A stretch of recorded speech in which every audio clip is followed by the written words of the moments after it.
Dari Gedung Ditjen Bina Pemerintahan Desa Lantai 4 Jakarta.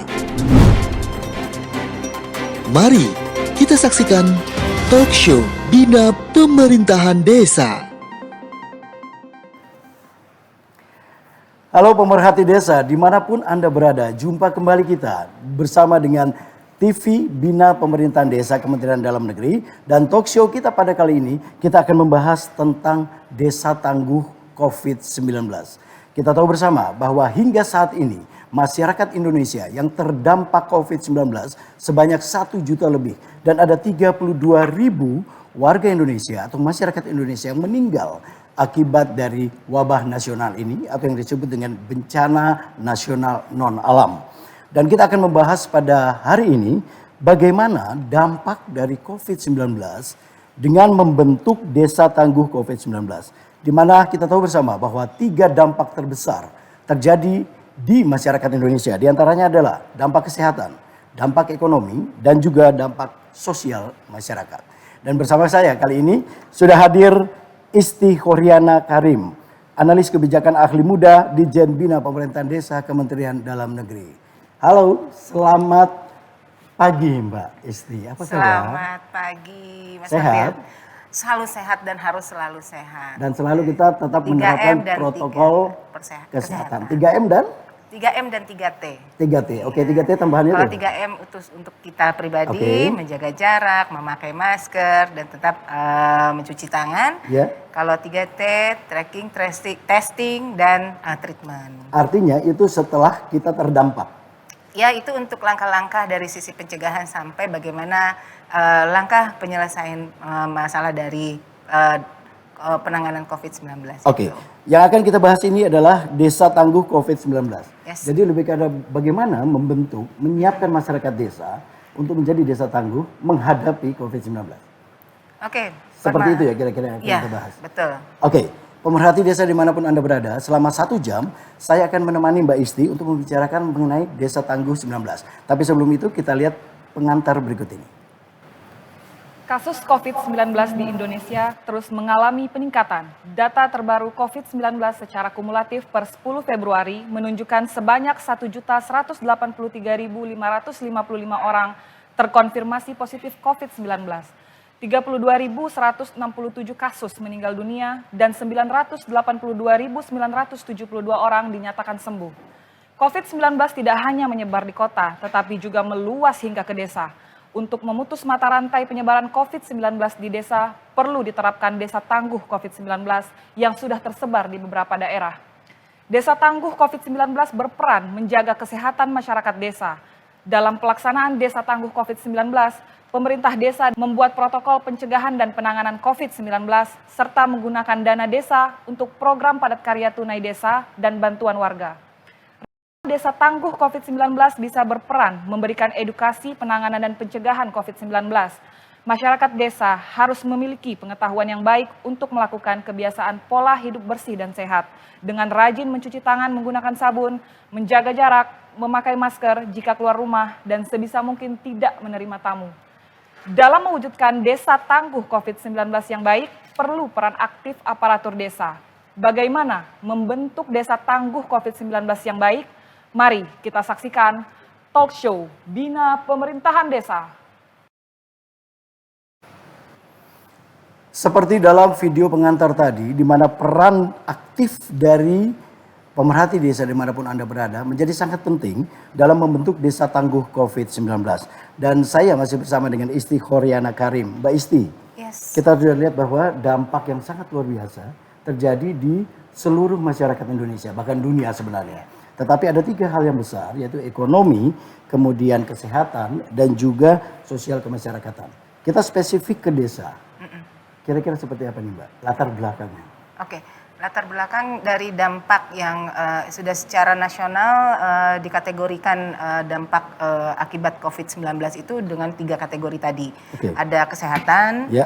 ada ekonomi, dan ada jaring sosial Ya. masyarakat. Nah, berhubungan dengan desa, di mana desa juga menjadi bagian hal yang berdampak langsung terhadap COVID-19 ini, maka 3 hal itu juga bersentuhan terhadap penanganannya sampai di tingkat desa. Oke. Di sisi mana mereka akan mempunyai dampak dan bagaimana mereka akan melakukan aksi 3 hal itu dalam penyelesaian permasalahan atau penanganan dari COVID-19 ini, desa juga mempunyai peran penting. Ya. Karena desa di sana ada anggaran yang mereka miliki, ada aktivitas dan program kegiatan yang mereka adakan, Ya. dan hal ini yang menjadi catatan penting untuk kita bersama-sama menyelesaikan permasalahan dari penanganan COVID-19. Oke, sedikit soal anggaran. Kalau saya agak feedback ke belakang. Ya. Anggaran yang dimaksud dengan anggaran untuk penanganan ini, itu lebih spesifik menggunakan anggaran apa, Mbak? Ya, untuk anggaran yang digunakan di desa kita tahu ada namanya APBDes. Oke. Ya, APBDes ini pun juga ikut andil di dalam penganggaran dari kegiatan penanganan COVID-19. Di Ya. tahun 2020 mungkin kita pernah secara existing heboh gitu ya, viral, di mana semua kementerian, semua Pemda, semua sampai ke pemerintahan desa melakukan refocusing anggaran. Oke, refocusing anggaran. Refocusing. Oke. Nah, hal ini yang menjadi titik bahwa penyelesaian permasalahan 3 ini menjadi berubah dalam sisi program, kegiatan sampai dengan anggarannya. Ya. Nah, itulah kenapa anggaran APBDes ikut di dalamnya untuk penanganan COVID-19. Mungkin juga pernah dengar berita tentang viralnya tentang BLT desa. Ya. Di mana dana desa digunakan untuk membantu masyarakat melalui anggaran dana desa diberikan kepada masyarakat dengan untuk jejaring sosial, salah satunya terkait dengan BLT di sini. Oke. Kalau kita bedah satu-satu, Mbak, kita bicara soal dampak paling besar. Ya. Kesehatan dulu. Oke. Jadi yang terdampak dari segi kesehatan kepada masyarakat desa yang kita lihat atau berdasarkan pengamatan Mbak melihat ini seperti apa? Kalau dari kesehatan, Dari segi kesehatan dulu, kita bedah satu-satu. oke, kalau dari sisi kesehatan dampaknya terhadap masyarakat yang sudah pasti kegiatan-kegiatan yang ada di desa, ada kegiatan di bidang terkait dengan kesehatan. Oke. Ya, itu dari sisi pola dari pemerintahan, kalau Ya. kita lihat dari pemerintahan. Nah, bagaimana pemerintah desa bisa melakukan beberapa aksi yang memang mungkin beda dengan kapasitas kabupaten kota, di mana Betul. dia punya aksi mungkin lebih luas karena mereka punya dokter, punya puskesmas Ya. gitu ya. Tapi di desa juga ada kader kesehatan, ada kader posyandu, ya kan, ada juga bidan desa yang di mana mereka punya mungkin secara teknis kesehatan mereka punya keilmuannya atau pengetahuannya untuk bisa membantu dari sisi preventif atau dari sisi Pencegahan. pencegahan awal yang atau juga mungkin early warning system atau dalam arti memberikan informasi awal, berkolaborasi bersama puskesmas. Oke. Nah, kebetulan di tahun 2020 kita sudah bersama-sama juga dengan Kementerian Kesehatan khususnya untuk di Direktorat Promkes ya. Nah, itu kita sama-sama bagaimana bisa mengidentifikasikan orang-orang yang ODP, PDP, dan informasinya itu dibantu melalui tenaga-tenaga kesehatan yang ada di desa. Artinya tenaga kesehatan yang sudah ada di desa dilakukan atau diberikan pembekalan lebih lagi tentang bagaimana penanganan COVID-19. Ya, betul. Oke. Itu dia. Kita beralih ke masalah ekonomi, Mbak. Ya. Dampak yang luar biasa pasti terjadi juga di bidang ekonomi, betul. khususnya di masyarakat desa. Silakan. Ya, kalau terdampak dengan ekonomi sudah pasti karena dengan adanya pembatasan kegiatan yang dilakukan di masyarakat itu akan sangat berdampak terhadap penghasilan yang mereka dapat untuk sehari-harinya. Nah, mungkin ini dampak juga udah secara masif ya dilakukan di seluruh Indonesia, mungkin khususnya untuk wilayah-wilayah yang zonanya merah atau zonanya yang Zona banyak yang rawan. yang agak rawan dalam arti itu. Nah, terkait dengan ekonomi, salah satu penyelesaiannya adalah bagaimana desa atau di sini pemerintah desa bisa memberikan sebuah kegiatan yang intinya adalah bagaimana memulihkan ekonomi khususnya untuk di tingkat ekonomi keluarga. Nah, ini Jadi memperkuat ekonomi keluarga dulu, Ya. itu yang dilakukan. Ya, contohnya misalnya yang tadinya biasa konsumtif, bisanya beli ikan, beli sayur. Dia memanfaatkan pekarangan lahan. Oh, Ya, pekarangan rumah. Dan ini sudah banyak inovasi-inovasi yang dilakukan oleh desa atau mungkin juga masyarakat desa dibantu dengan lembaga-lembaga kemasyarakatan desa, ada PKK, ada lembaga pemberdayaan masyarakat, gitu, Oke. ada komunitas-komunitas yang mereka punya aksi bagaimana mereka bisa memanfaatkan lingkungan yang mereka bisa bahwa konsumtif tadinya menjadi produktif. Akhirnya, Ya. gitu. Nah itu sangat relevan sekali untuk menyelesaikan Dampak ekonomi. hal yang sederhana dan dampak ekonomi dari penanganan akibat adanya Akibat COVID. dari COVID. Oke. 19. Dampak yang paling besar yang ketiga adalah sosial masyarakat. Yes. Ya. Kira-kira penjelasannya seperti apa? Oke, kalau bicara tentang masalah jejaring sosial jejaring keamanan sosial itu bicaranya karena adanya orang-orang yang di PHK, ada orang-orang yang kehilangan pekerjaan, terus mungkin juga orang-orang yang biasa dagang dia juga berkurang penghasilannya karena tidak adanya pemasukan keuangan. Ya baik itu mungkin yang bekerja atau yang berdagang itu kan saling berhubungan. Kayak misalnya Mas Martin diberhentikan, Mas Martin nggak bisa beli dagangan saya. Nah hal itulah yang salah satu kenapa adanya BLT di sini. Jadi efek dominonya kemana-mana. Kemana-mana. Oke, Mbak, kita akan memperdalam 3 hal tadi. Tapi setelah itu kan ada usaha yang dilakukan dalam hal ini dengan kebijakan Kementerian Dalam Negeri misalnya mengeluarkan berbagai peraturan bagaimana preventif penanganan atau penanggulangan bahkan sampai penanganan apabila ada kejadian. Ya. Kira-kira latar belakang dari instrumen-instrumen yang mendukung ini apa Mbak kira-kira dari peraturan Menteri Dalam Negeri dan lain sebagainya. Oke. Kementerian Dalam Negeri di tahun 2020 dengan adanya kejadian COVID-19 ini maka dengan adanya pembentukan Satgas dan melalui Impres dan itu menjadi dasar kita untuk bagaimana bisa Kementerian Dalam Negeri di mana pembinaannya ada di bawahnya Gubernur, Bupati, Wali Kota sampai di tingkat kepala desa untuk bisa bisa menangani permasalahan COVID-19 di lingkungannya. Baik di level pemerintahan desa sampai di tingkat pemerintahan desa.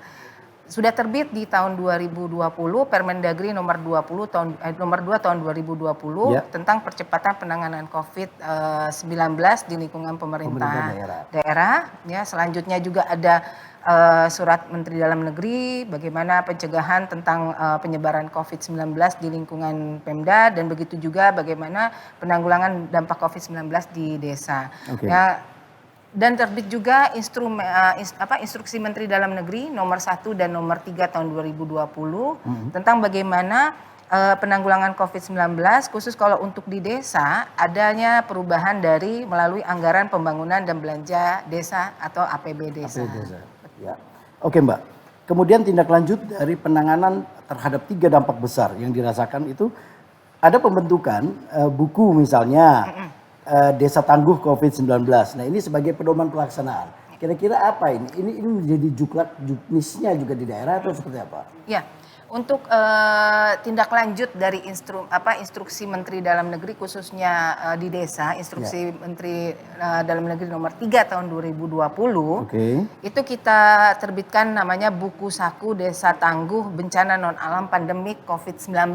Itu tahun 2020, di mana langkah-langkah ini, buku ini diterbitkan sebagai langkah-langkah teknis yang dilakukan oleh desa dan dibantu juga dengan kabupaten, kota, dan provinsi untuk bisa melakukan aksi dalam penanggulangan dan penanganan COVID-19.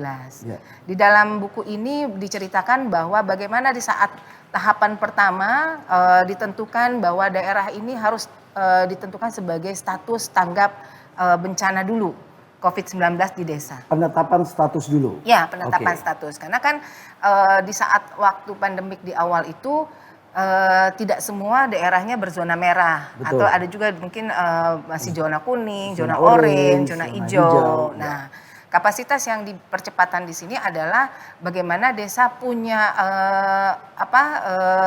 gugus Oke. Ya punya dari penetapan itu sudah ditetapkan dan akhirnya kita bentuk gugus tugas yang sekarang sudah ditetapkan istilahnya dengan Satgas COVID-19. Satgas COVID-19. Supaya satu sinkron dengan yang ada di kabupaten kota dan begitu juga di kecamatan. Oke. Nah, itu harus di SK-kan dengan SK Kepala Desa.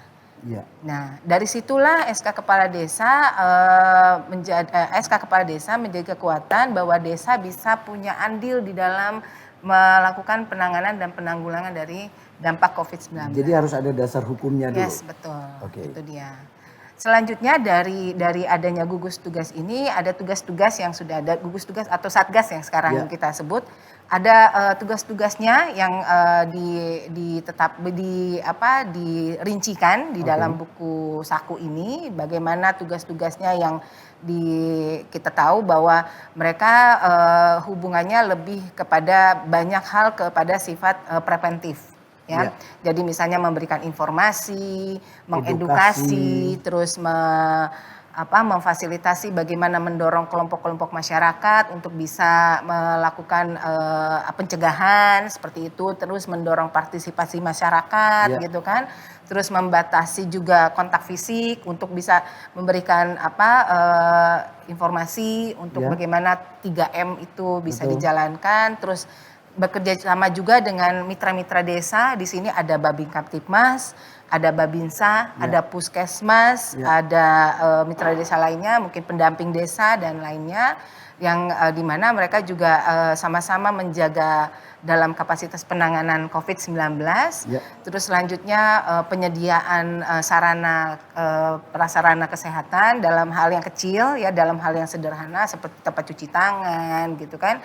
Terus selanjutnya itulah yang dilakukan oleh Satgas COVID-19.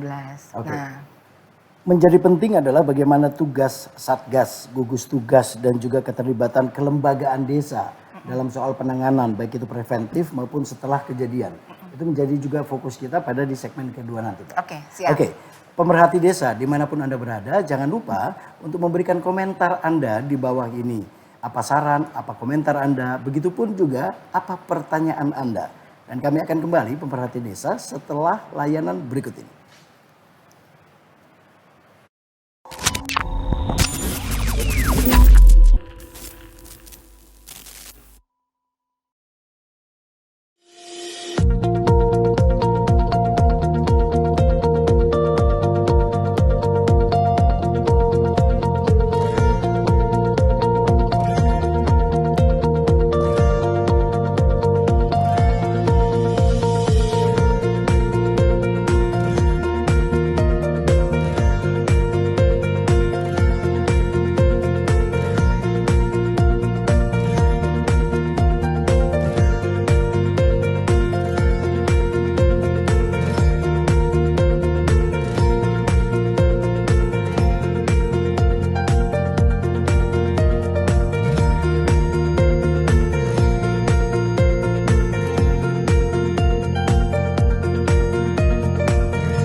Kenal maka tak kebal.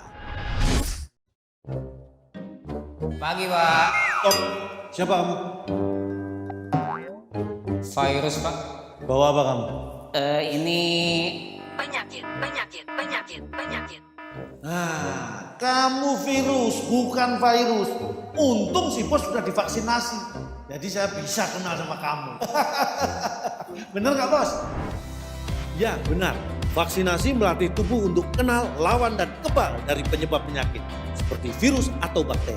Sebelum digunakan, vaksin seperti vaksin COVID-19 akan diuji klinik, dipastikan keamanan, khasiat, dan mutunya oleh Badan POM dan para ahli. Tetap memakai masker, menjaga jarak, mencuci tangan secara rutin. Ingat, siap divaksinasi saat vaksin siap. Tarik sis, mongko. Vaksinasi dan protokol kesehatan. Lindungi diri, lindungi negeri.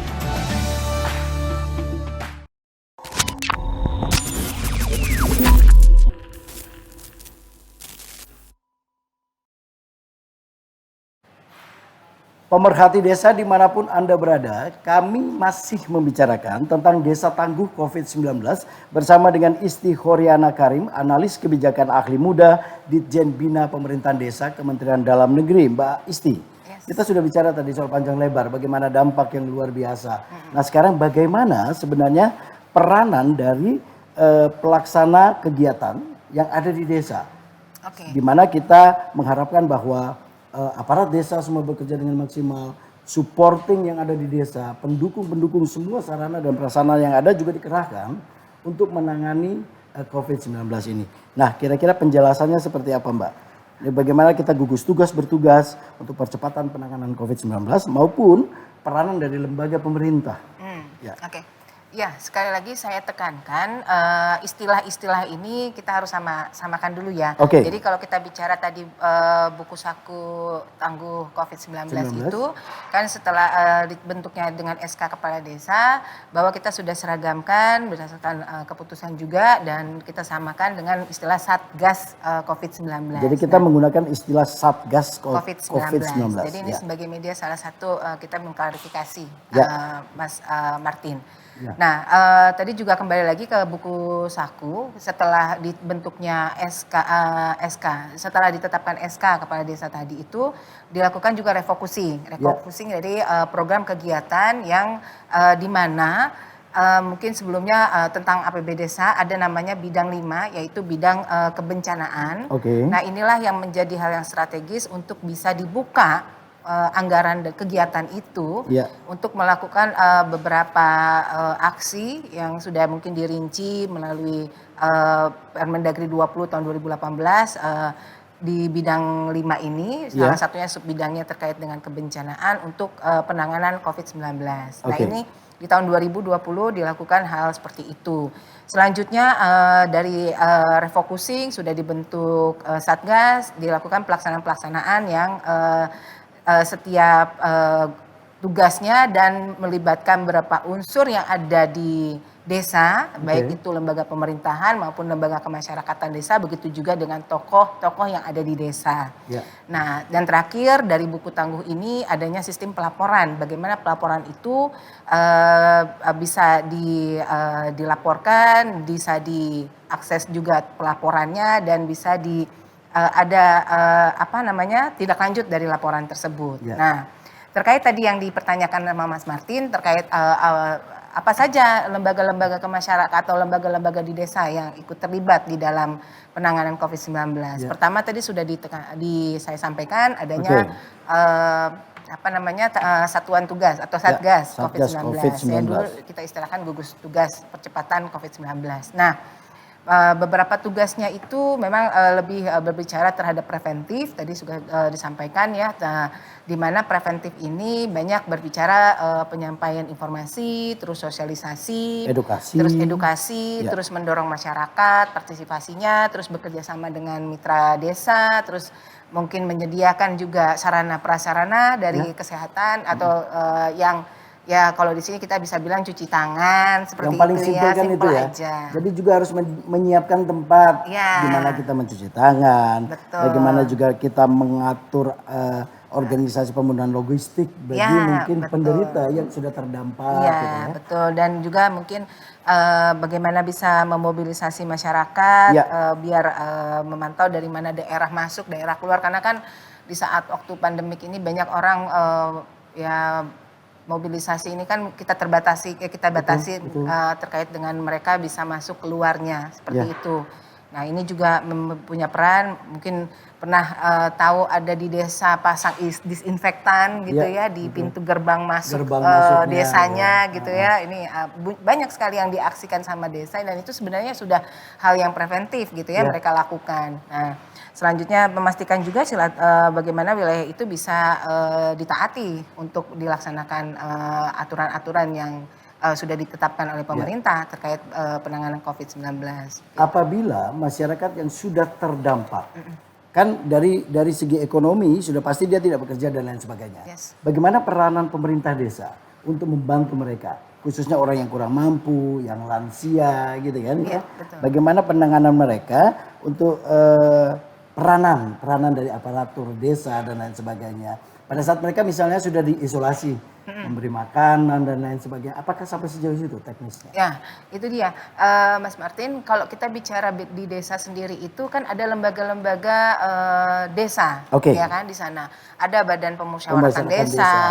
ada Lembaga Kemasyarakatan Desa. Oke. Itu ada Lembaga Kemasyarakatan Desa itu ada 7 lembaga yang berbasis masyarakat di desa. Ada RT, ada RW, ada PKK, ada Ya. Posyandu, ada Karang Taruna, ada lembaga pemberdayaan masyarakat, dan ada juga lembaga adat. Adat. Begitu juga ada Badan Kerjasama Desa. Nah, Oke. setiap aksi-aksi di setiap kelembagaan ini kita atur juga di dalam buku, bukan diatur, kita arahkan juga bagaimana mereka mempunyai peran di dalam penanganan COVID-19.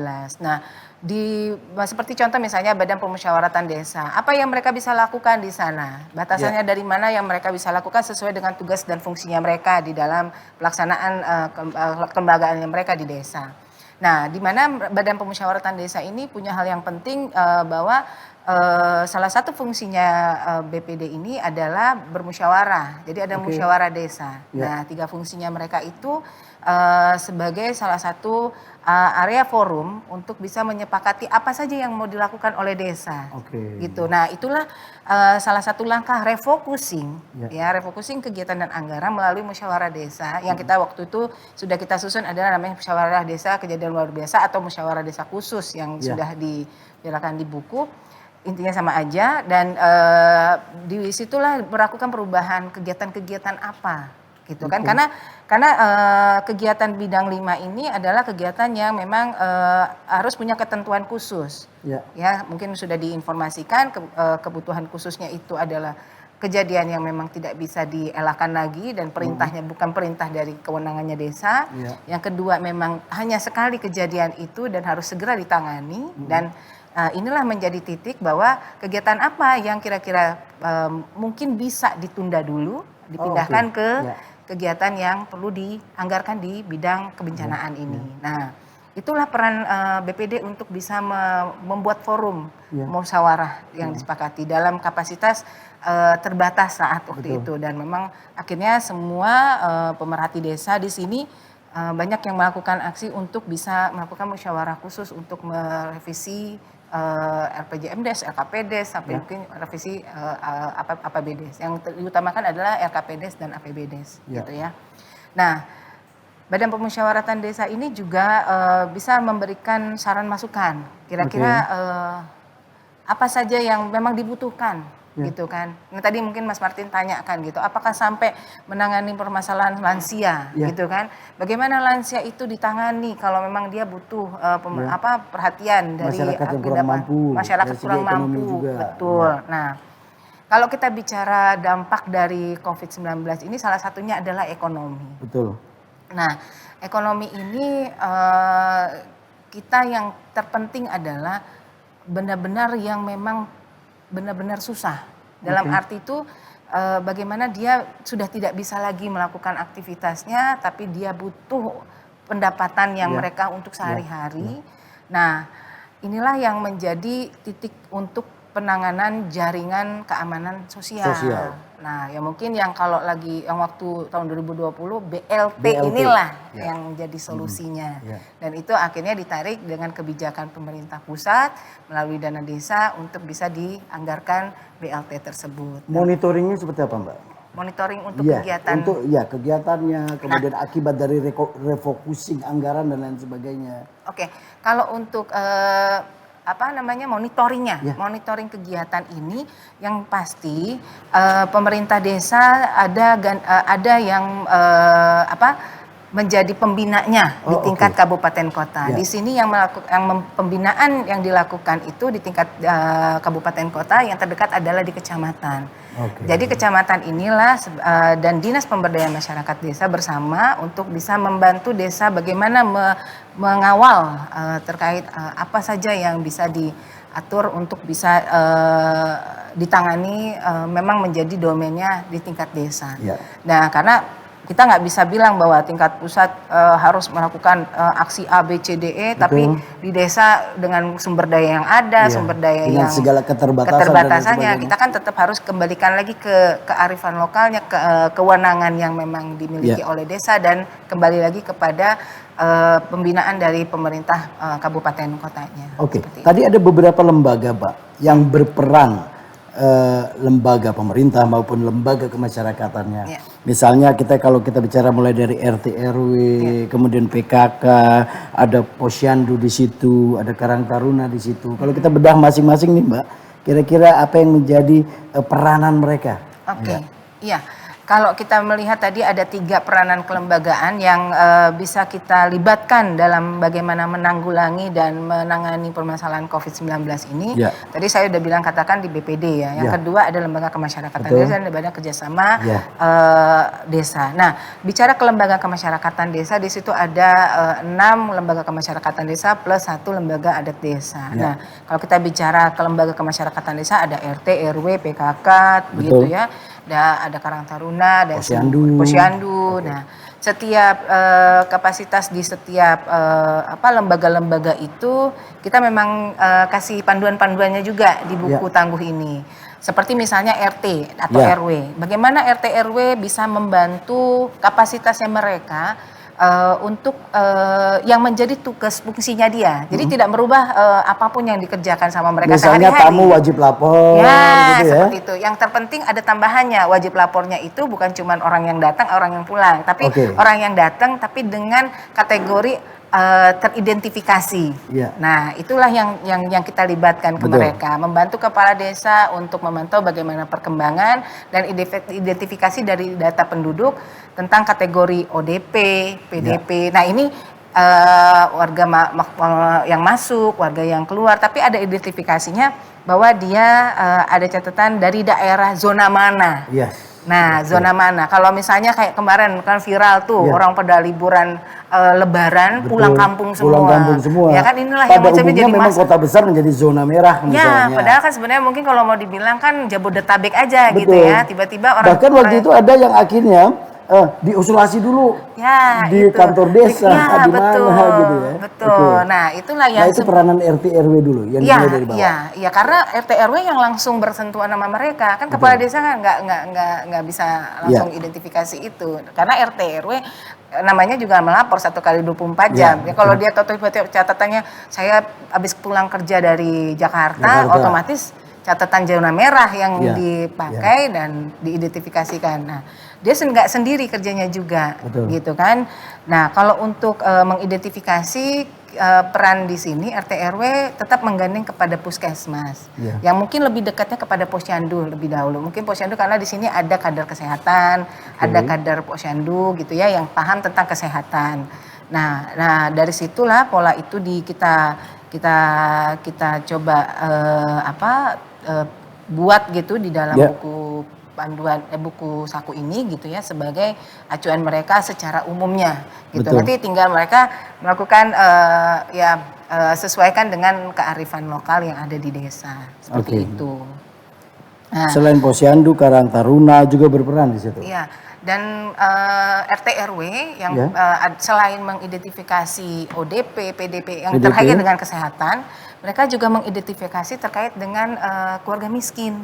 Ini kepentingan BLT itu? Yes, benar. Jaring pengaman sosialnya juga? Betul. Nah, memang tapi sebenarnya memang ini menjadi penting karena catatan-catatan di awal waktu pemberian BLT kan mungkin ada ketidaksinkronan dalam kapasitas pemberiannya. Nah, itulah peran RT RW sebenarnya sangat penting. Dan kategori dibilang keluarga PKH ini harus seperti apa? Ya, seperti apa. Nah, mengacunya tetap kepada Kementerian Sosial karena mereka yang punya domain untuk menentukan PKH itu seperti itu. Program Keluarga Harapan. Ya. Oke.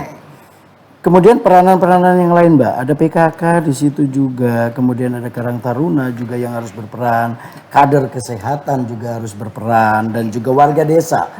Nah, ini melibatkan warga desa dalam konteks penanganan, baik itu preventif maupun penanganan setelah kejadian. Kira-kira peranannya seperti apa? Iya, kalau terkait dengan PKK, misalnya kita bicara PKK dulu ya, PKK. Kalau kita bicara PKK, Mas Martin sendiri tahu, mungkin sekarang sudah gaungnya masker. Betul. Ya, mungkin apalagi Ibu Ketua Umum kita gitu ya dari TPPKK Pusat sudah sangat menekankan sekali penggunaan masker. Selalu istilahnya ya bukan demo yang semua harus pakai masker gitu ya, harus tes gitu, dan itu sudah difasilitasi dan sampai di tingkat pusat gitu ya, maksudnya semua udah sampai seperti itu ya, sampai seperti itu. Jadi PKK ini sangat punya peran penting dalam mendorong sisi pencegahan, karena kalau kita bicara PKK, bicara keluarga itu yang paling dekat, Mas Martin. Jadi dan kita berharap kader-kader PKK yang di seluruh Pemerhati Desa yang mungkin nonton di YouTube ini, saya rasa ini sudah menjadi saya memberikan apresiasi karena mereka sudah melakukan aksi banyak untuk bagaimana mereka punya peran penting di dalam penanganan COVID-19. Oke. Kemudian ada program vaksinasi belum nyampai mungkin ke situ ya, karena memang konsentrasi masih pada tenaga kesehatan dan lain sebagainya. Tapi nanti berperan juga PKK di situ. Ya pasti, karena kebetulan kita juga bergandeng bersama dengan KPCPEN gitu ya, terkait dengan vaksin. Nah ini berhubungan erat dengan bagaimana pelaksanaan vaksin di pemerintahan daerah dan pemerintahan sampai ke pemerintahan desa nanti pada akhirnya.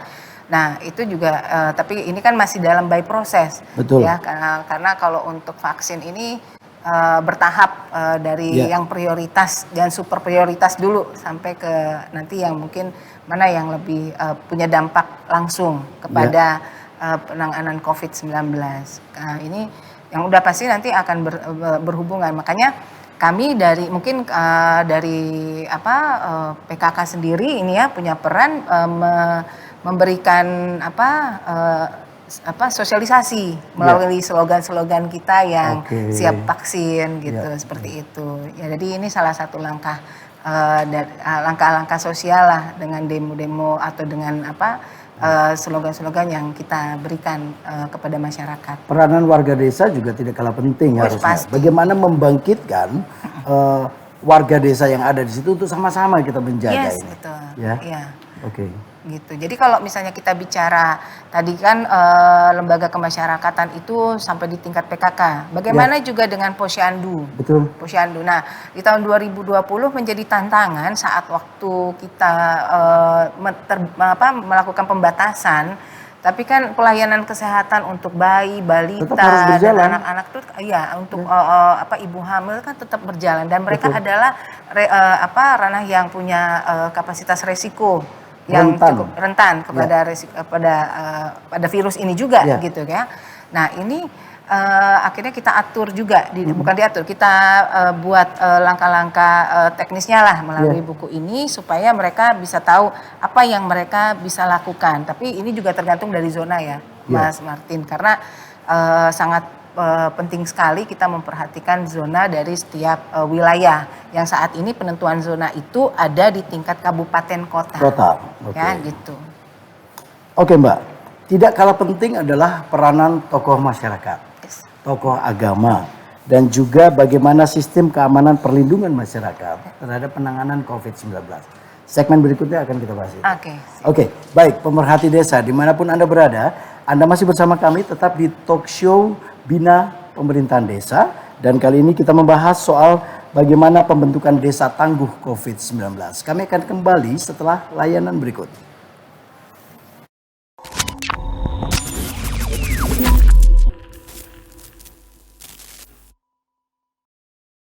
Tak kenal maka tak kebal.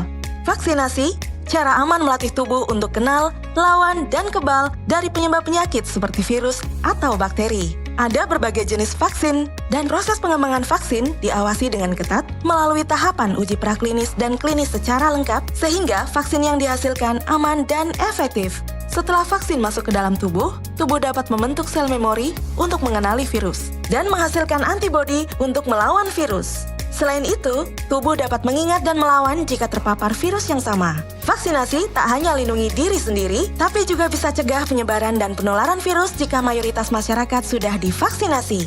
Sehingga dapat melindungi mereka yang belum bisa divaksinasi, seperti bayi, anak-anak, lansia, atau orang dengan penyakit tertentu.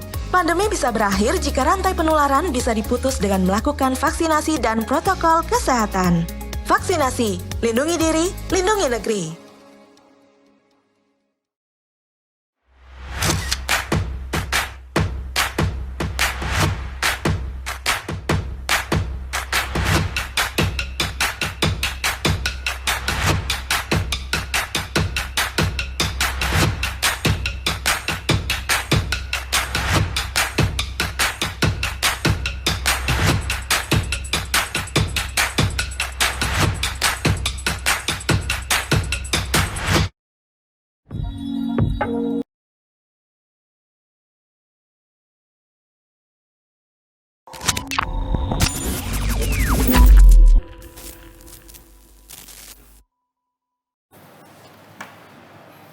Anda masih bersama kami di talk show TV Bina Pemerintahan Desa.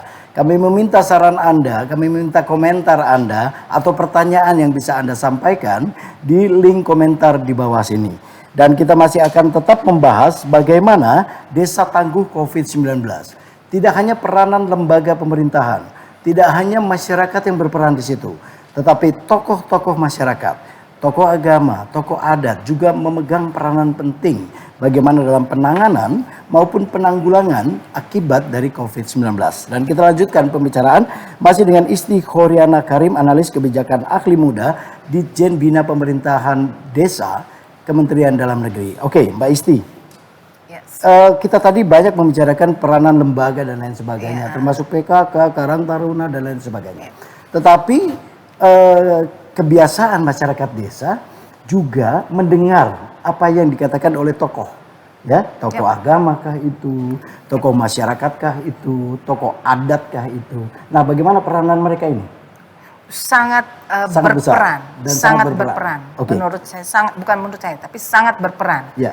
Dan bisa kita ketahui informasi-informasi di masyarakat, apalagi melalui media sosial itu banyak yang hoax. Ya kan? Ya, itulah yang menjadi salah satu pendekatan dengan tokoh-tokoh agama, tokoh adat, tokoh masyarakat, mempunyai peran bagaimana dia bisa memberikan edukasi dan informasi yang mendorong positif kepada penanganan COVID-19 untuk di masyarakat.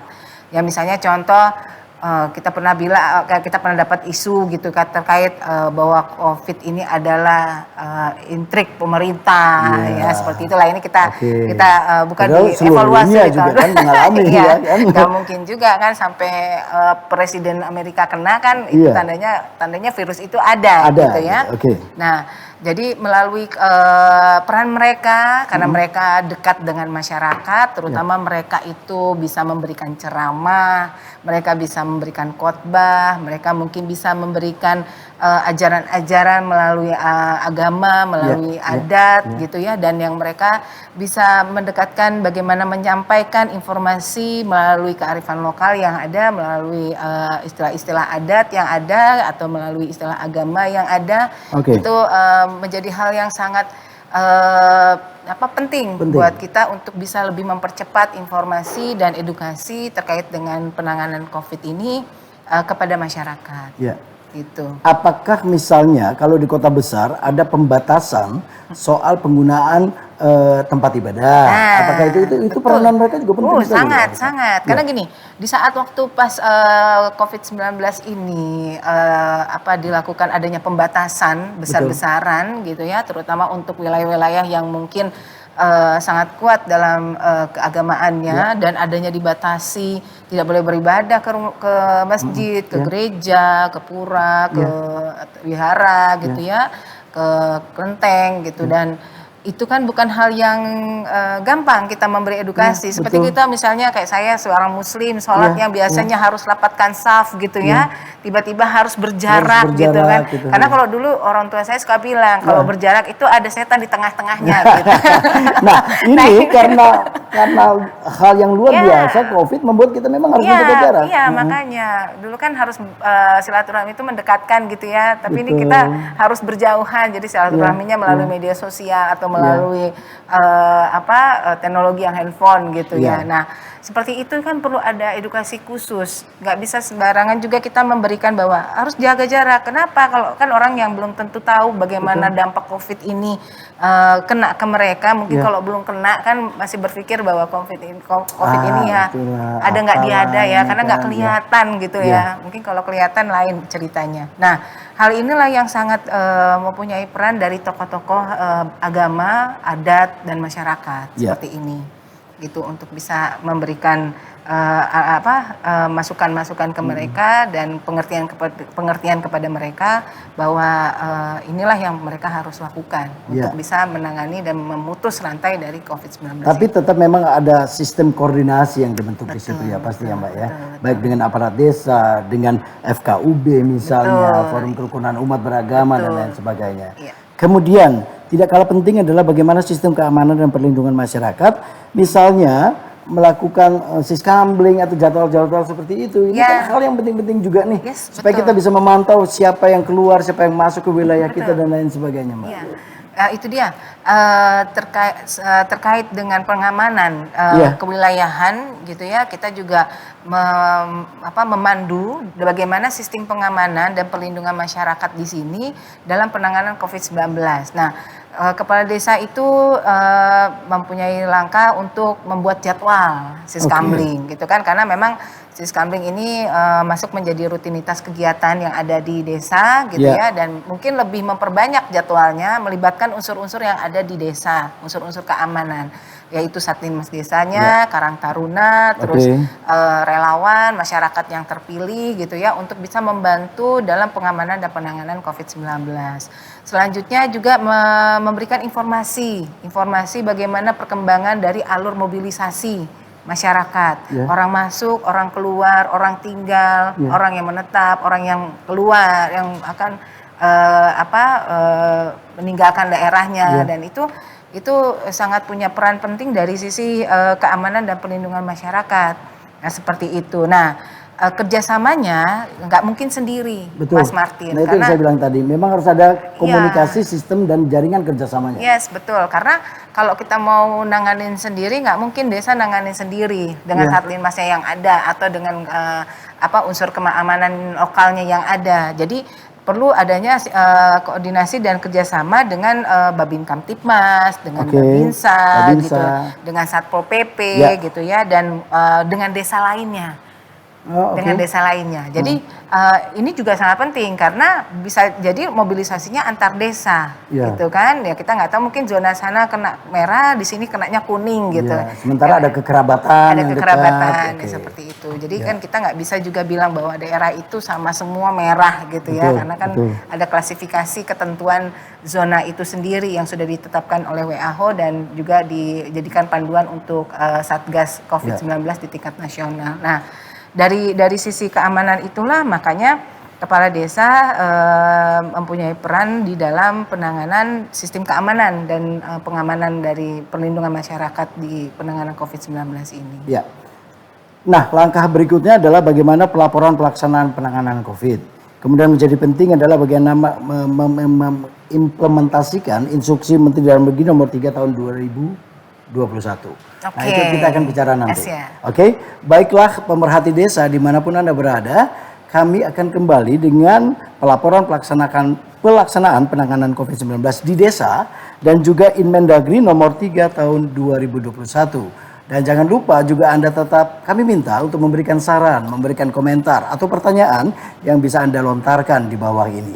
Dan tentunya TV Bina Pemerintahan Desa dengan talkshow Bina Desa pada hari ini kami akan kembali setelah layanan berikut.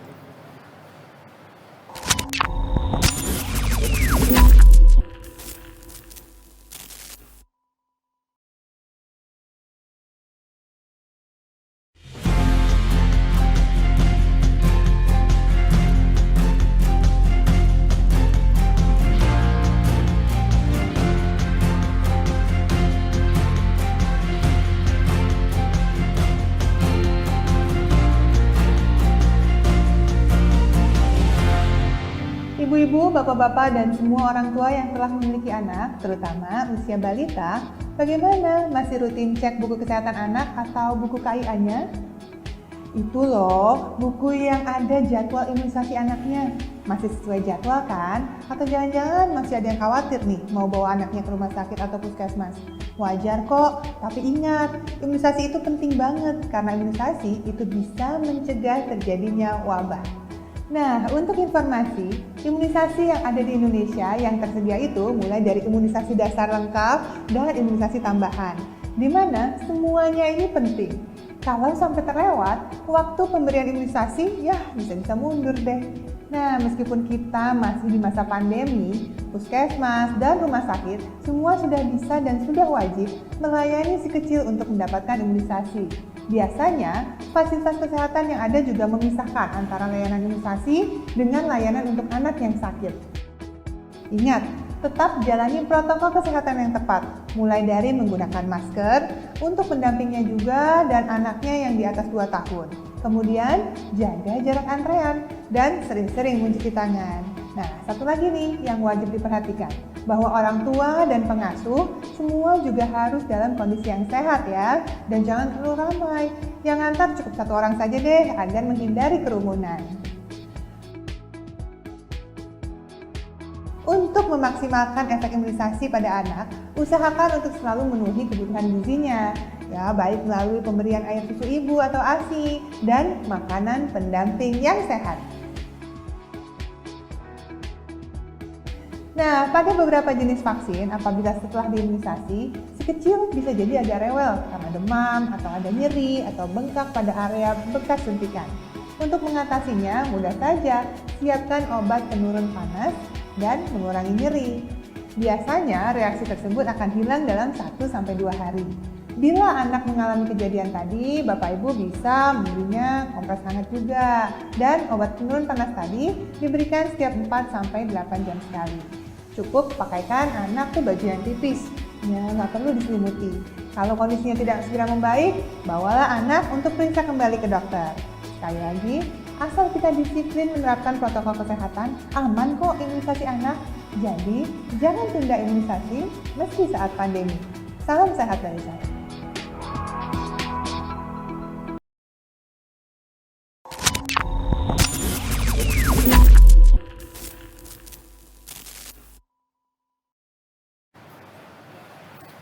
Pemerhati desa, Anda masih bersama kami di TV Bina Pemerintahan Desa. Dan topik kita pada hari ini masih Desa Tangguh 2000, maksud kami Desa Tangguh COVID-19. Dan Mbak Isti masih bersama dengan saya. Oke Mbak, kita bicara tadi soal bagaimana teknis pelaporan. Bagaimana pelaksanaan dari instruksi Menteri Dalam Negeri. Kira-kira penjelasannya seperti apa Mbak? Oke, kalau terkait... Ada pembatasan mikro dan lain-lain di situ ya? Iya, itu jadi gini. Di Inmendagri 3 tahun 2020 itu kan tentang bagaimana penanganan COVID-19 melalui anggaran APBD desa, ya kan. Nah, dalam proses pelaksanaannya kita memfasilitasi bagaimana desa membuat laporannya. Nah, pada langkah pelaksanaan penanganan COVID-19 itu kepala desa itu harus membuat laporan, ya laporannya itu yang pertama dia menyusun rekapitulasi dari perkembangan kondisi yang ada dan kegiatan yang ditanggulangi atau yang dilakukan oleh desa setiap bulannya. Jadi monthly report gitu, iya, laporan bulanan. Iya, monthly report, betul. Nah, itu terutama yang menggunakan anggaran bidang 5 yang tadi saya bilang, bidang 5 tentang penanggulangan bencana, keadaan darurat dan mendesak desa.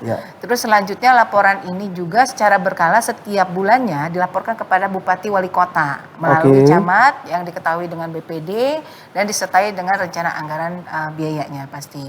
Nah, di akhir laporan ya menyusun laporan akhir hasil akhirnya itu pelaksanaan ini merupakan menjadi bagian dari laporan penyelenggaraan pemerintahan secara keseluruhan.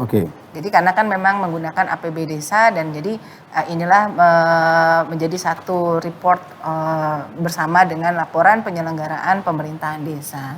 Nah, yang terpenting lagi adalah mempublikasikan setiap pelaksanaan kegiatan sebagai bentuk dari transparansi. Dari pelaksanaan Jadi kegiatan. ada pertanggungjawaban yang dilaporkan. Ya, betul. Oke. Karena kan ada kegiatan-kegiatan yang agak sensitif kalau nggak kita informasikan dan kita publikasikan, terutama terkait dengan penanganan COVID-19. Ada BLT seperti itu. Jadi itu mungkin itu yang menjadi keharusan untuk kepala desa memberikan laporan setiap bulannya dan dipublikasikan kepada masyarakat. Kemudian Inmendagri Yes. nomor 3 tahun 2021. Dan virus COVID ini kan memang sangat berkembang ya, Mas Martin, dan dinamis sekali untuk penyelesaian permasalahannya gitu ya. Nah, di tahun 2021 ya, Bapak Jokowi sendiri, Bapak Presiden kita itu sudah menetapkan bagaimana peran RT RW untuk bisa ikut di dalam menangani permasalahan penyelesaian dari COVID-19 ini.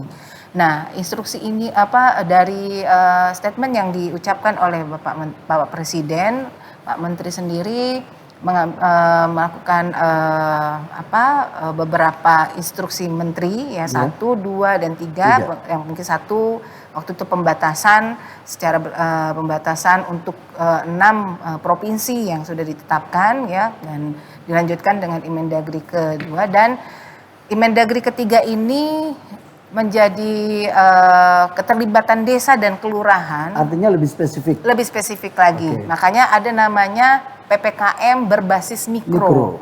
PPKM berbasis mikro. PPKM itu artinya pemberlakuan pembatasan kegiatan masyarakat berbasis mikro. Mikro ini artinya desa yang dimana bentuknya itu diimplementasikan menjadi pembentukan posko penanganan COVID-19 implementasinya. Nah, kalau untuk yang pembatasan mikro itu dalam ranah kapasitas 6 provinsi. Ya, 7 provinsi, Jawa Barat, Jawa Tengah, DKI Jakarta, Daerah Istimewa Yogyakarta, Jawa Timur, dan Provinsi Bali, dan Provinsi Banten. Nah, ya, itulah yang perlu dijadikan dasar untuk mereka melakukan PPKM mikro untuk saat ini. Dan melalui Inmendagri nomor 3 tahun 2021 ini menjadi dasar mereka untuk melakukan PPKM mikro sampai di tingkat desa dan kelurahan. Nah, perkembangannya yang dilakukan oleh kita di di Direktorat Jenderal Bina Pemerintahan Desa, karena di sini adanya pembentukan posko penanganan COVID-19 di tingkat desa dan kelurahan sebagai kendali penyebaran virus corona ini gitu ya.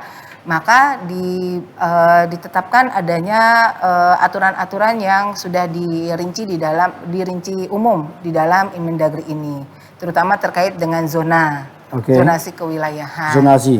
Zonasi kewilayahan itu disebutkan di sini bahwa ada zona merah, zona kuning, zona oranye, dan zona hijau yang ditentukan di sini. Nah, ketentuannya ini berbeda dengan ketentuan yang mungkin selama ini kita tahu terkait dengan ketentuan yang diberlakukan oleh Satgas COVID-19. Nah, ketentuan yang sudah ditentukan di sini adanya penentuan batasan-batasan yang di mana ketentuan ini kalau zona hijau tidak ada kasus COVID-19, ya kan, hitungannya itu di dalam RT selama 7 hari dalam kapasitas setiap pengawalannya. Nah, skenario pengendaliannya itu dilakukan pemantauan kasus secara rutin dan berkala yang koordinasinya dengan puskesmas. Gitu. Begitu juga dengan zona kuning. Kalau zona kuning itu ada ketentuan bahwa 1 sampai 5 rumah. Jadi sekarang berzonanya berdasarkan rumah, di mana rumah itu ada terkonfirmasi COVID, gitu, positif COVID di dalam 1 RT. Nah, dan ini selama 7 hari terakhir. Jadi dihitungnya seperti itu. Maka skenarionya bagaimana mengendalikannya, yaitu menemukan kasus dan melacak kontak dari setiap orang, pelacak kontak erat yang berhubungan dengan orang yang tersuspek positif. Ya. Dan dilakukan juga isolasi mandiri bagi masyarakat, bagi pasien yang positif dan kontak erat dengan pengawasan yang ketat. Kalau zona oranye begitu juga, ini kapasitasnya 6 sampai 10 rumah. Artinya jangkauannya agak Lebih besar. banyak, iya. Lebih Jadi, luas. lebih luas. Jadi hitungannya rumah sekarang, Mas Martin. Begitu juga dengan zona merah di atas dari 10. 10 rumah. 6 sampai 10. Untuk zona oranye 6 sampai 10, kalau zona merah di atas dari 10. Oke. Nah, kalau di atas 10, kalau di atas 6 sampai 10, di sana ada penutupan rumah ibadah. Oh, oke. Ya, ada penutupan Itu rumah artinya ibadah. tindakan yang dilakukan ya? Yes, tempat bermain anak dan tempat umum yang lainnya kecuali untuk sektor yang esensial. Iya. Ya, nah pelaksanaannya ini berkoordinasi dengan Puskesmas dan Babinkamtibmas. Kalau zona merah, di sini skenarionya di atas dari 10 rumah per RT, maka skenarionya adalah pemberlakuan PPKM tingkat RT. Oke. Seperti itu. Oke, Mbak Isti, tentunya ada tugas pemerintahan desa, kemudian kalau kita bicara tadi soal posko desa dan juga tugas tim dalam posko desa, itu menjadi penting juga. Yang memang kita harus bicarakan di sini juga, menjadi itu ya Mbak. Nah, di segmen yang terakhir ini kita akan membicarakan itu sekaligus dengan closing statement kita. Ya, bagaimana sebenarnya dalam tema kita pada hari ini yaitu bagaimana membentuk desa tangguh COVID-19. Dan juga masih bersama dengan Isti Horiana Karim. Dan pemerhati desa dimanapun Anda berada, kami tentu mempersiapkan kembali dengan closing statement di segmen yang terakhir di TV Bina Pemdes dan talk show Bina Pemdes pada kali ini. Dan kami akan kembali setelah yang berikut ini.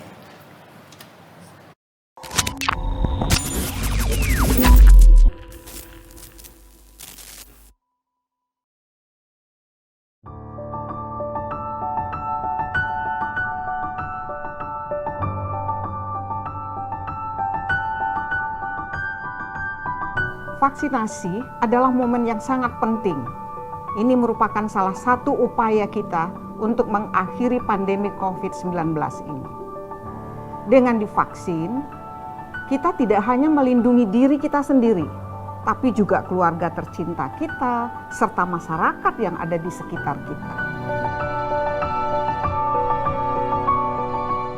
Di negara manapun, termasuk kita di Indonesia, pemerintah hanya akan menyiapkan vaksin yang teraman dan terefektif yang disarankan oleh WHO, ITAGI, para ahli, serta otoritas dari negara kita, yaitu Badan POM.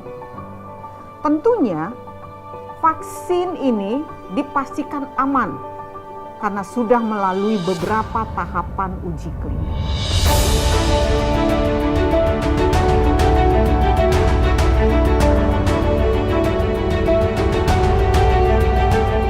Kita tenaga kesehatan telah senantiasa berjuang di garis terdepan dalam menangani pasien COVID, sehingga mereka sangat rentan untuk tertular.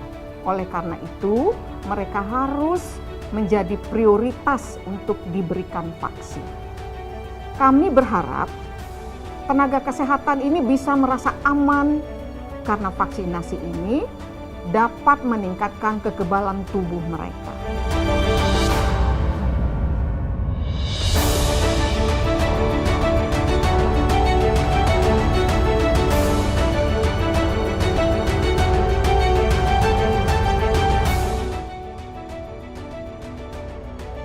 Pemerintah menjamin keamanan, mutu, dan efektivitasnya. Saya juga menghimbau kepada masyarakat agar kita tetap disiplin menerapkan protokol kesehatan. Mulai dari pakai masker, jaga jarak, dan rajin mencuci tangan pakai sabun. Agar dapat mengakhiri pandemik ini secara bersama-sama. Vaksinasi, lindungi diri, lindungi negeri.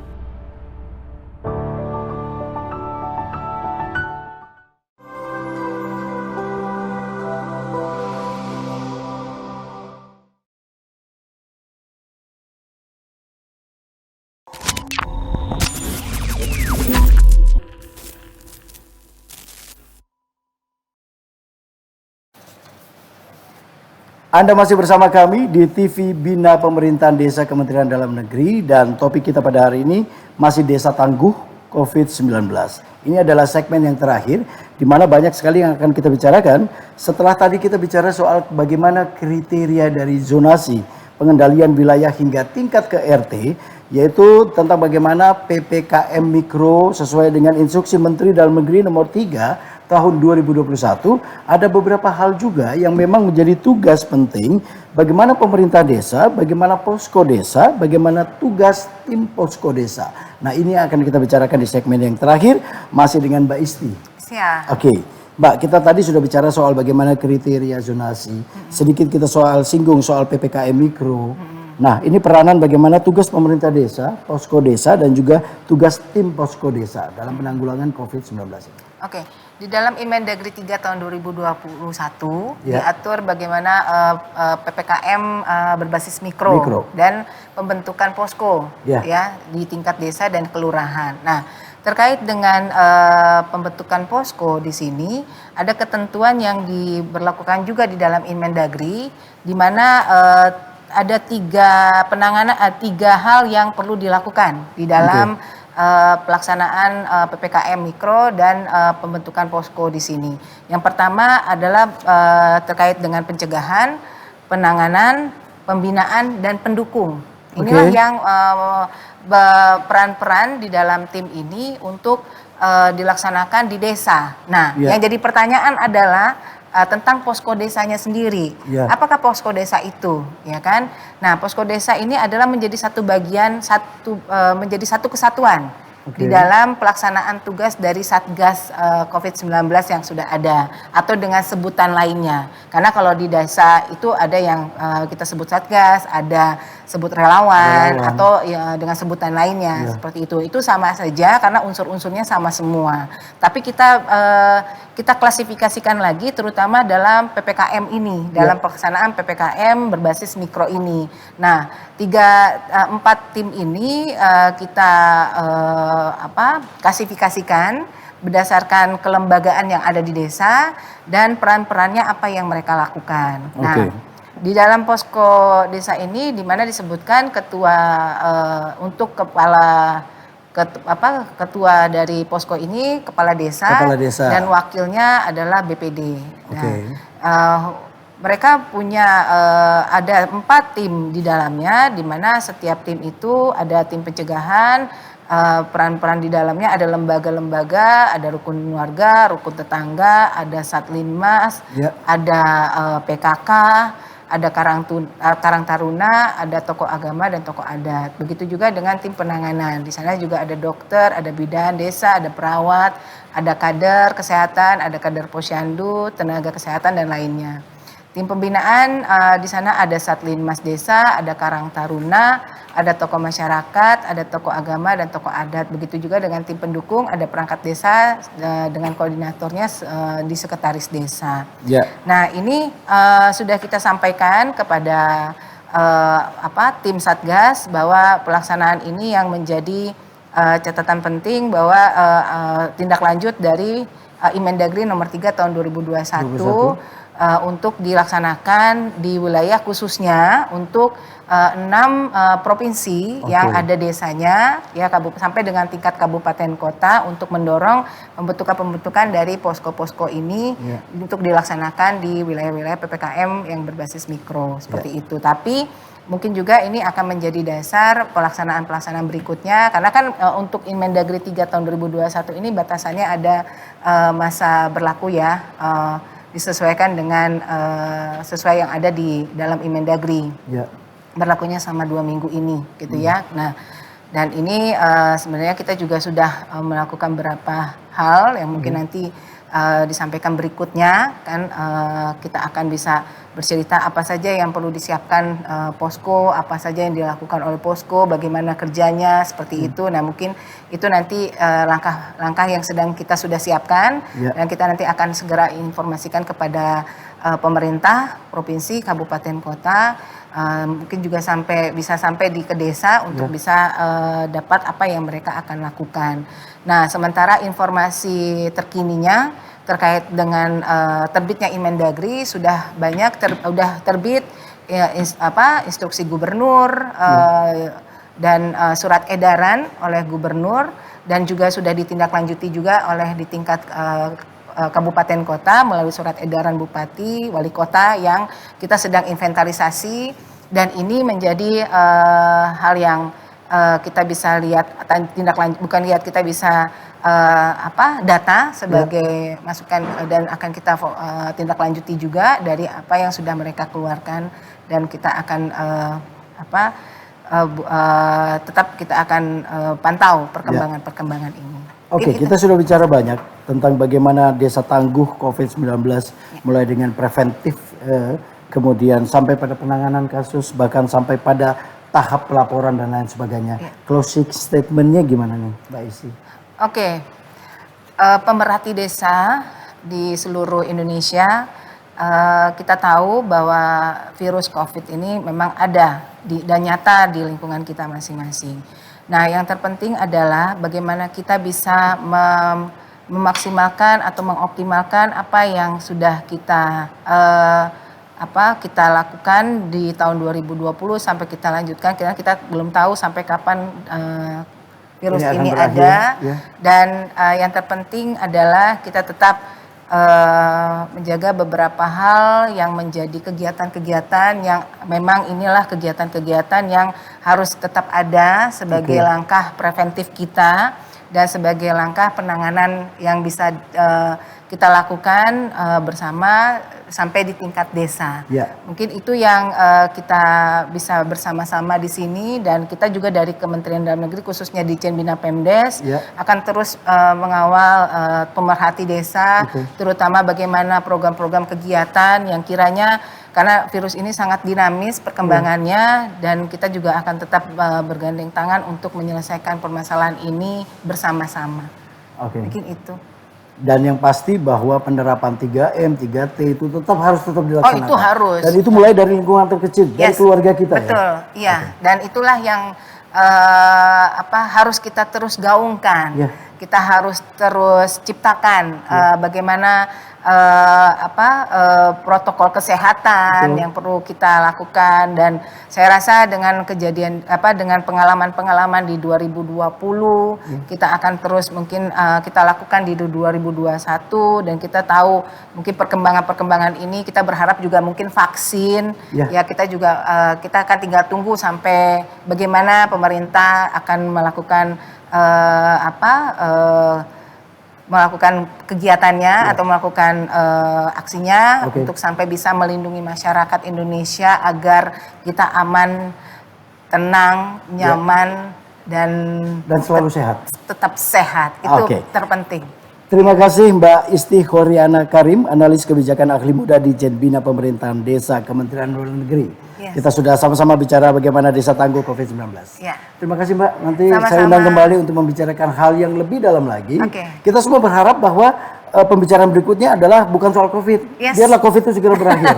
Dan kita selalu hidup sehat. Pemerhati desa, dimanapun Anda berada, salam sehat dari kami semua yang ada di sini. Dan tetap kami menunggu komentar Anda, saran Anda yang bisa Anda berikan untuk kami. Pertanyaan juga bisa, nanti akan dijawab oleh Mbak Isti melalui tentu komentar-komentar yang ada di bawah ini. Terima kasih atas perhatian Anda, pemerhati desa dimanapun Anda berada. Salam sehat dari kami. Terima kasih dan sampai jumpa.